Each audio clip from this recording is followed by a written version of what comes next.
Star બુલેટિનમાં આપનું સ્વાગત છે।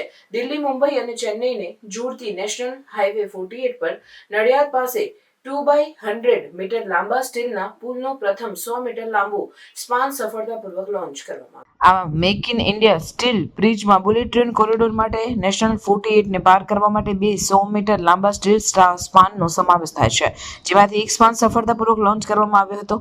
NH48 એ 6 માર્ગવાળો સૌથી વ્યસ્ત ધોરીમાર્ગોમાંનો એક છે। પુલનો પહેલો સ્પાન ધોરીમાર્ગ પરના 3 માર્ગો પર લગભગ 200 મીટર લંબાઈ સુધી એક બાજુથી સ્લાઇડ કરીને લોન્ચ કરવામાં આવ્યો।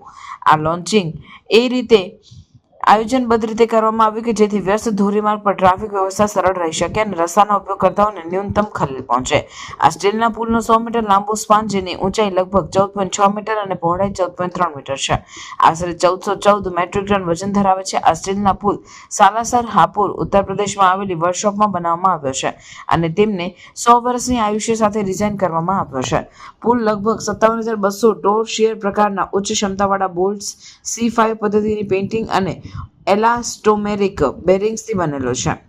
આ પુલ 14.9 મીટર ઊંચાઈ પર જમીનથી કામચલાઉ રીતે ટ્રેસલ્સ પર એકત્રિત કરવામાં આવ્યો હતો અને તેને એક ઓટોમેટિક મિકેનિઝમનો ઉપયોગ કરીને ચલાવ્યો હતો, જેમાં બે સેમી ઓટોમેટિક જેક્સ હતા, જેમાં દરેક 250 ટન ભાર ઉઠાવવાની ક્ષમતા ધરાવતા હતા। સાથે મેક એલોય બારનો ઉપયોગ કરવામાં આવ્યો હતો।